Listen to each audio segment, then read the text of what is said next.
Hello? Can you hear me?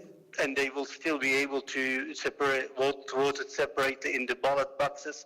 This means a party can be represented in the parliament even if they are voted by 1% of the population. I mean, isn't this amazing that this couldn't be taught before in Turkish democracy? And if we talk about economy a little bit, Turkey has tripled its GDP under AK Party ruling in last 20 years. And now we have 3 times more universities than what we had in 2002. In 2017, Turkish economy has grown 7%, and this is the highest in Europe and Asia. IMF recently increased its estimate for 2018. And these are very good developments for Turkey. I understand there are some concerns among DC academics, researchers, and policymakers that the current climate in Turkey. And some of these concerns are based on aren't based on any evidence, and some are legitimate. And I will try to address and give clarifications. And let me be very, very clear, and also in reply to what Gonul said. The journalism is not a crime in Turkey, and no one is in prison because they are journalists. The journalists are free to do their job as everyone else within the legal framework of the law. And moreover, no one is above the law. Anyone who is involved in plotting this coup attempt and supporting the killing of unarmed civilians will be arrested and tried in accordance with the rule of law. Just because a criminal has certain conditions doesn't absolve him of his crimes. And we are very proud the heroic work of the different media outlets and their employees did to counter this bloody coup, from CNN Turk to Fox TV. And Turkey has a very diverse atmosphere media, and we have over 50 nationwide newspapers published every day. And there are 14 of those newspapers are published in a language other than Turkish, such as English, German, Kurdish, Armenian, Greek, French, and Russian. And there are over 100,000 journalists are working in Turkey, and there are 150 foreign journalists from 40 countries live and report from Turkey. I mean, there are 24 TV channels broadcast in Kurdish, only one of them is state-owned. And if I have to comment on the judicial processes, Turkey is party to European Convention on Human Rights, and Turkey is integrated the convention to its constitution. So we have checks and balances in our system. The judicial process and continues in the standards of European Court of Human Rights. And I'm very clear on that. When the domestic remedy is exhausted, all the people have right to apply European Court of Human Rights, and the decisions of this court are binding for Turkey. In some cases, individuals do not even have to wait until the end of the case. For example, if the conditions of detention cause irreparable damage on detained person, he or she may apply to the court to request an interim measure, which enable him to be released until the final decision.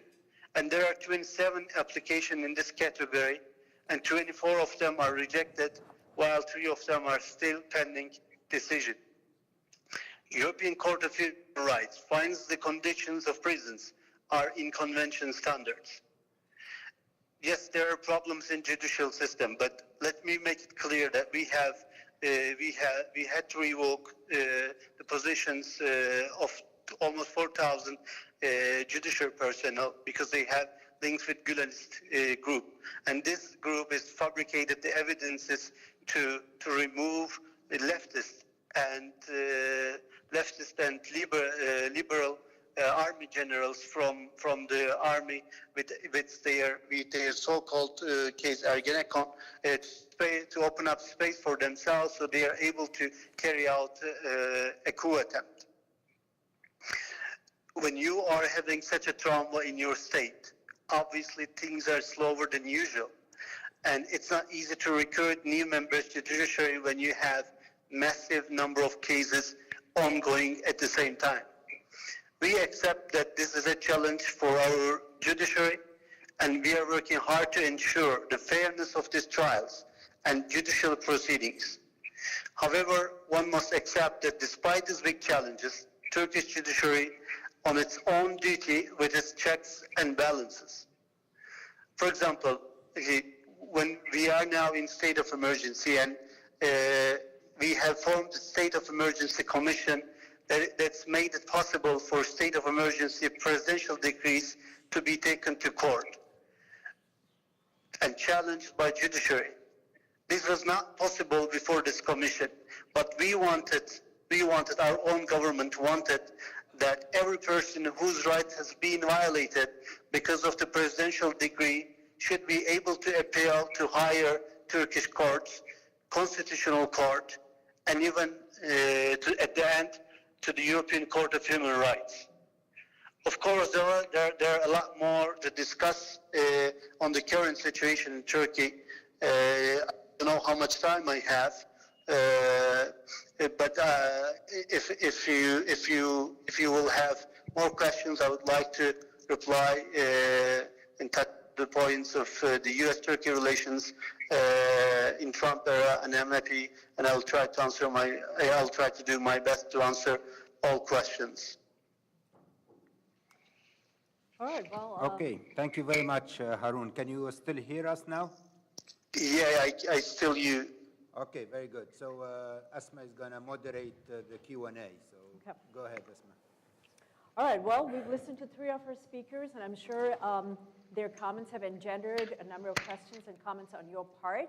The floor is now open. Please do keep your comments and questions very, very brief and identify who you are before you pose the question.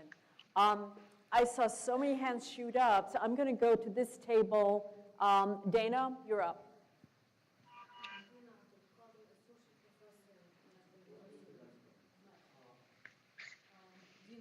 Associate professor at University of Massachusetts. So my question might not be just to the panel. Can you speak up?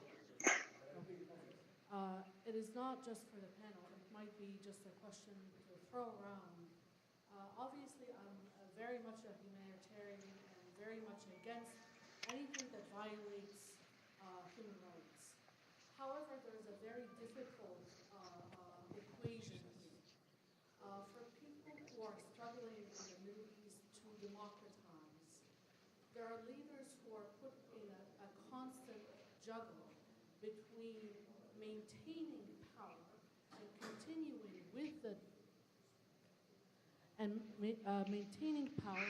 and continuing with the democratic process, or being overturned by a coup like President Morsi.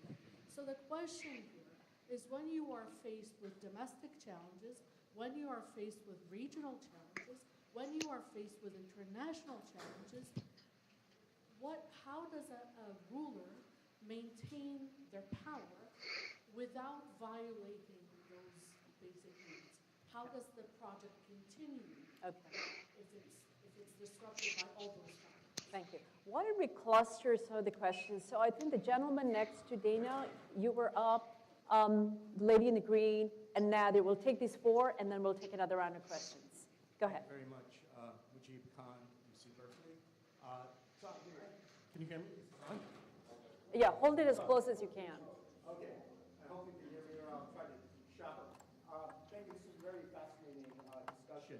And my question is then to both panelists, Kemal, Kirisc, and Gonul who have been very critical of the situation in Turkey, and Harun Bey, who was trying to defend it. Is there a way for us to be more nuanced in our discussion here? Because on the one hand, Gonul, you raised a number of criticism. For example, you mentioned You mentioned the prosecutors who were dismissed in 2013 over the corruption investigations. But in that case, what is clear is a number of them, like Zakaria Oz, were also involved in very shady and illegitimate sorts of prosecutions relating to the Ergenekon and Balio's trials, and were using files that the police had illegally collected in order to remove political opponents. And that's been pretty fairly established.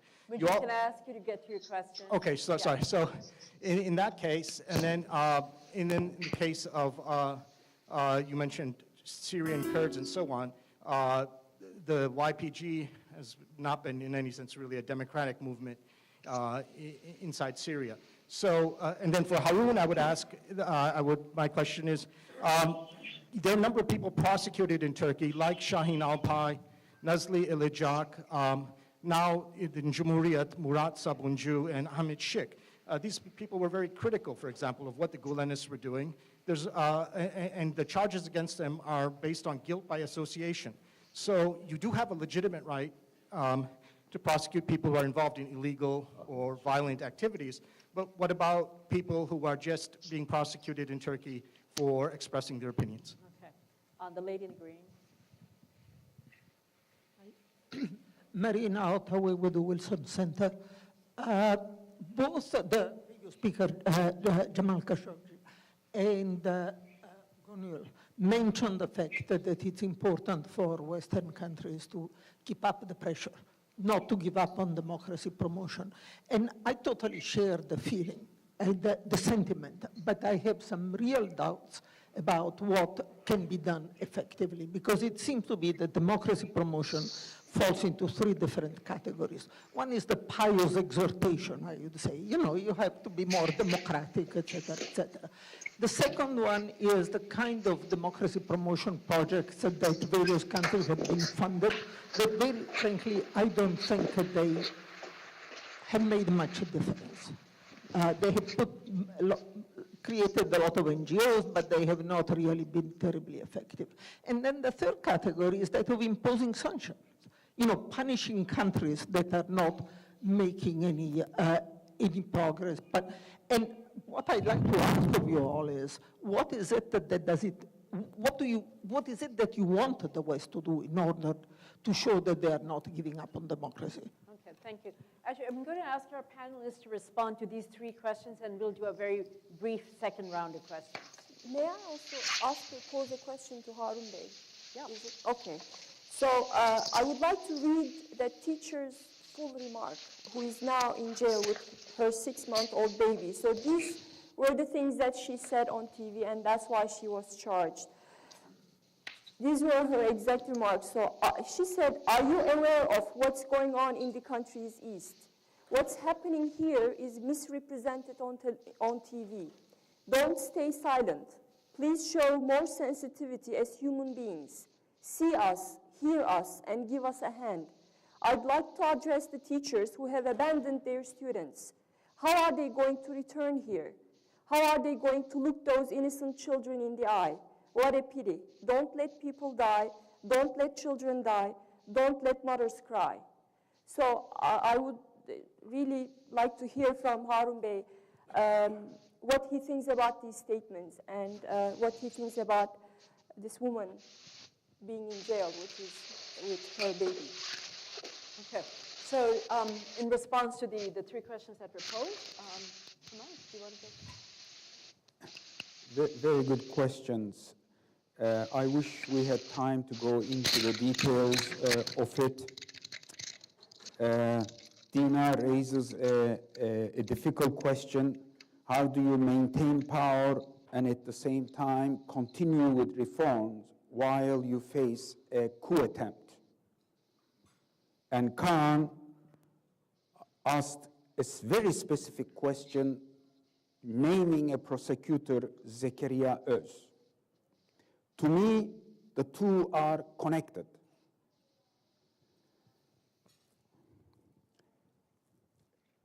Zakaria Öz was part and parcel of a, dare I say, judicial process that was rigged and that targeted a particular profile of people in Turkey: officers, academics, prosecutors, police chiefs, etc. A good part of the media and the government apparatus remained silent until this mechanism turned against the government. And this is the context in which the 1725 December corruption file or case needs to be understood.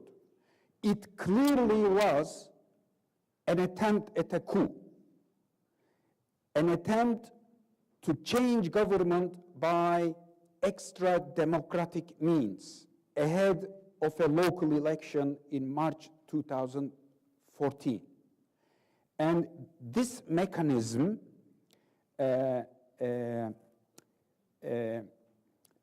manned and womaned to some extent by Gülenists. I have to reveal my colors. I belong to those people who believe that the Gülenists had a major role in the coup attempt in 2016.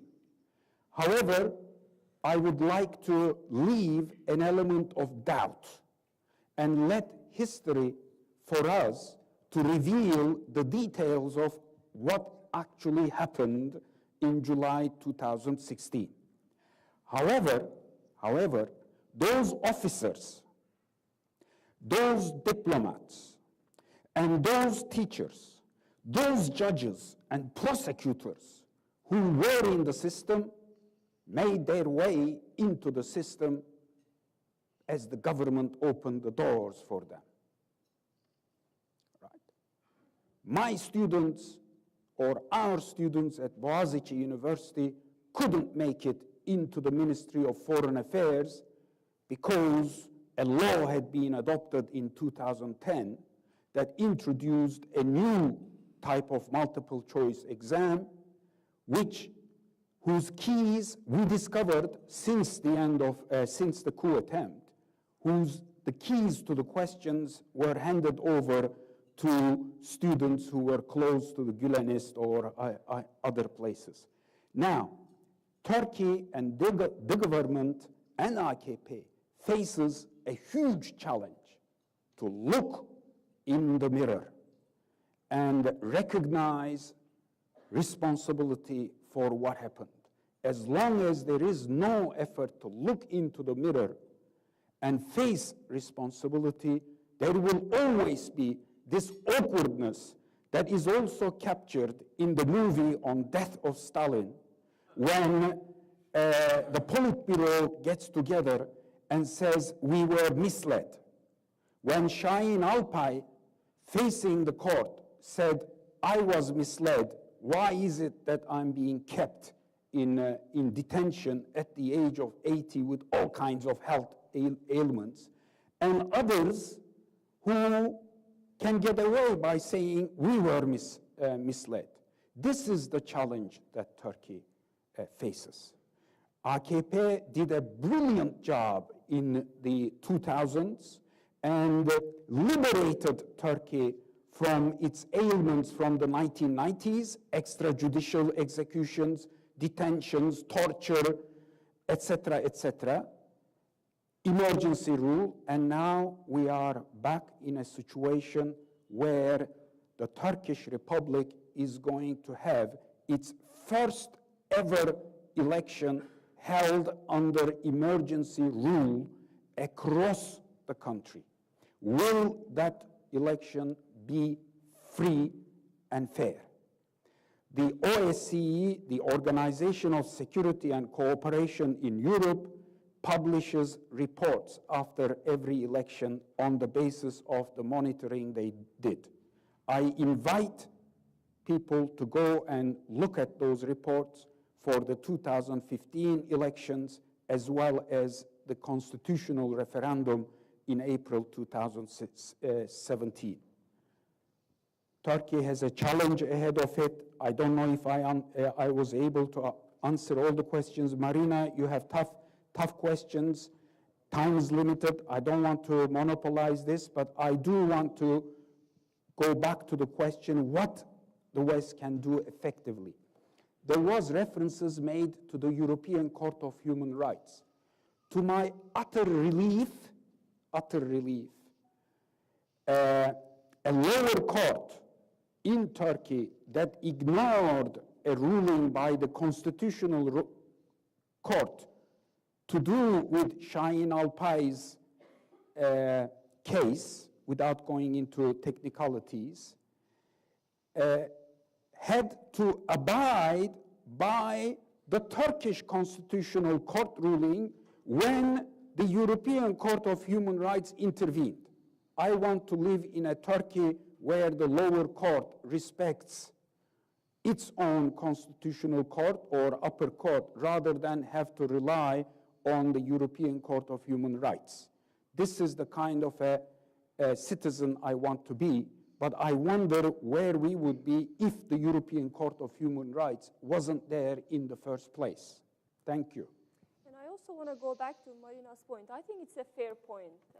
This notion, this promoting democracy notion is problematic, and we all know that. But what I was specifically referring to is, first, let me say that you're right. Maybe the U.S. doesn't have that much leverage, given the state of relations between the two countries. The U.S. might not have that much leverage, but there was a time when it did.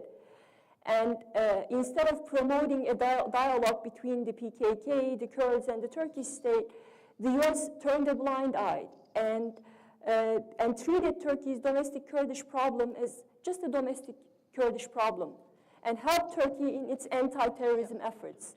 So for the U.S., it was an anti-terrorism issue. It was not a matter of democratization. It was not a matter of human rights. And I think that was the problem right there. The fact that the U.S. never had a real Kurdish policy was the problem. And now it's undercutting U.S. interests. But as Kemal mentioned, maybe the European countries, especially the European Union, has much more leverage over Ankara, especially with regard to customs union. And the customs union, I think, can be used as a carrot.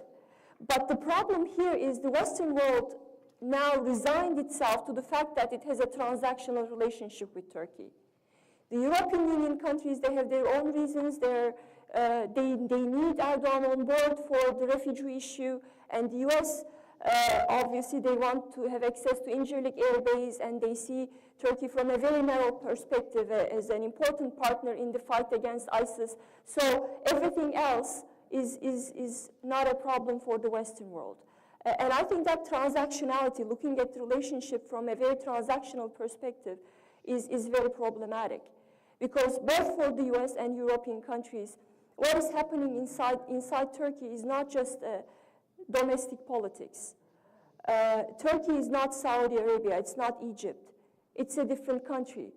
So you cannot really have, if you have a true dictator running the country, you'll have, that country is not going to be governable. And no one has an interest in an unstable NATO partner. But at this point, I think, yes, there are just so many problems.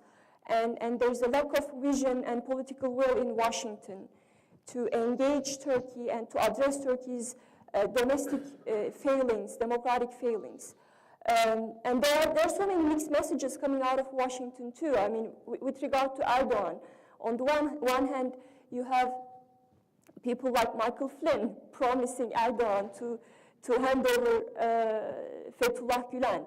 And President Trump, he wants to engage Erdogan. He doesn't want to be the US president who has lost Turkey. And there are others who are saying that, you know, we really have to speak truth to Erdogan and address these concerns. So there's a lot of mixed messages coming out of Turkey, and there's just not there's not a constituency in Washington that would push for, at least in narrative, in rhetoric, to address those concerns. It doesn't have to be in front of the cameras, but even even when the cameras are not there, I'm not sure if those issues are raised. Maybe the only instance that the issue of human rights was raised was with regard to Pastor Andrew Brunson, who is being in jail in Turkey. But I don't think there was a debate beyond that. And I think that's a huge problem. I would like to give Harun Armagan a chance to respond. Is he still on the line? I hope. Okay. Yes, I'm still on the line, but Please go ahead. questions. So you need to repeat the questions to me so that I can reply. You had a question, so go ahead. I would like to read you the teacher Ayşe Çelik's full remarks, and I would like to know which part of those statements constitutes an act of terror or supporting terrorism, because the teacher is actually calling for peace. So she said, are you aware of what's going on in the country's east? What's happening here is misrepresented on TV. Don't stay silent. Please show more sensitivity as human beings. See us, hear us, and give us a hand. I would like to address the teachers who have abandoned their students. How are they going to return here? How are they going to look those innocent children in the eye? What a pity. Don't let people die. Don't let children die. Don't let mothers cry. How is that supporting terrorism? Okay. When Gonul speaks, I can't really understand, but I understood the question. I will answer this time, but next time, if someone closer to the microphone can speak, can raise the question, I can hear better. So, in terms of Ayşe Öğretmen and some others who are charged from terrorist propaganda, we are not the state, we are not body of judiciary, right? And I'm not claiming here that every decision made by judiciary is correct. Just because AK Party is inside the government doesn't make AK Party responsible for every decision made by judiciary. But what I'm saying for Turkish judiciary is that we have our checks and balances, and we have our agreement with the European Court of Human Rights, so that the decisions the people disagree, and when they appeal to higher courts in Turkey, if they still disagree, they can go to European Court. And we are trying to make it that way that it was our government. We opened the personal application to Constitutional Court. And in fact, I would like to reply to Dr. Kiric's comment on Şahin Alpay.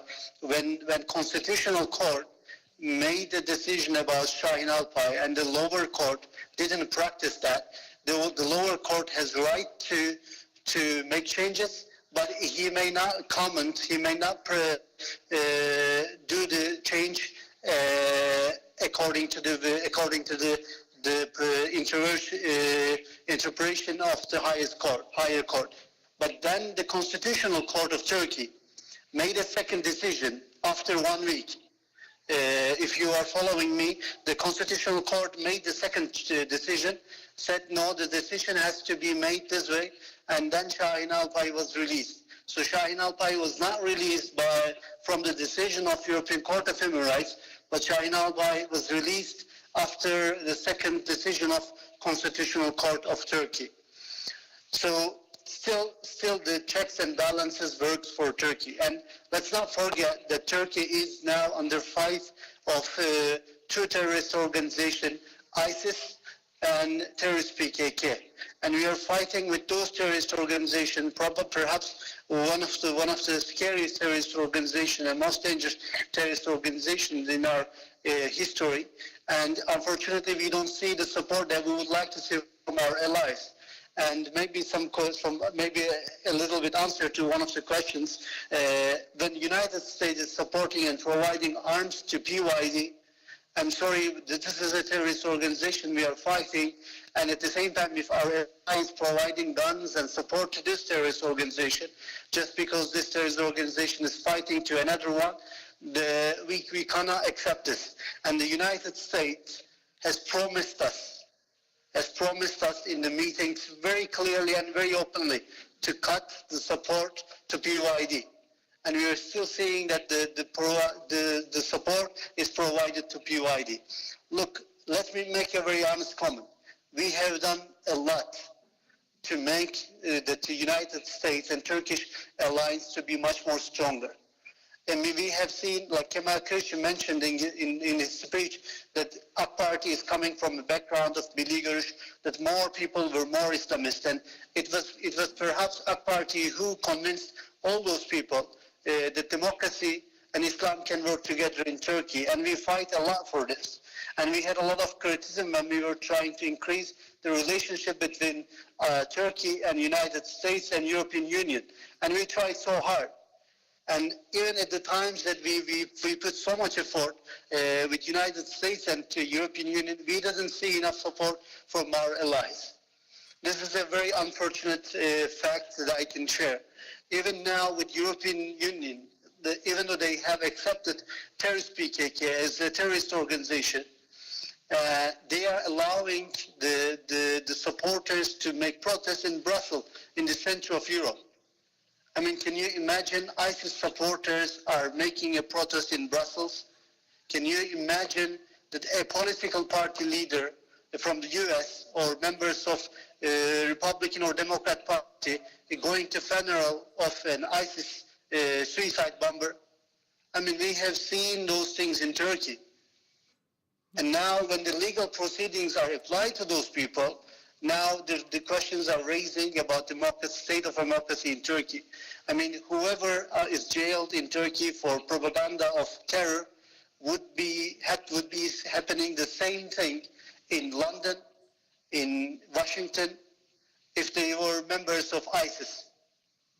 I am very sure, and I can discuss this for hours with anyone.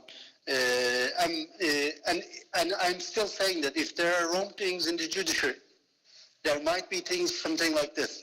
But we have our checks and balances, and we are happy to see that our judiciary is working and trying to fix those.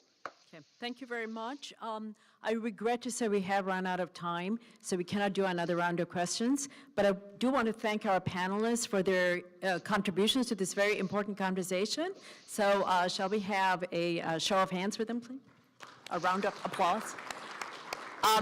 And then we're just going to move immediately to our next panel, which is back. It is back, right, in our other room?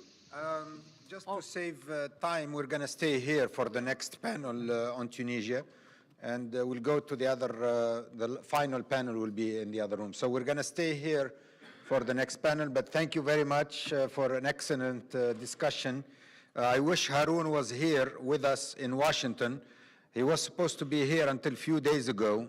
And as you know, they announced an election, early election in Turkey, and that's why he couldn't come. They made the decision that he had to stay there. So we really regret that he wasn't here, because I think we would have had a more useful discussion. But I think it was very, very enlightening and very informative. So thank you very much both for joining us, and thank you, Harun, also.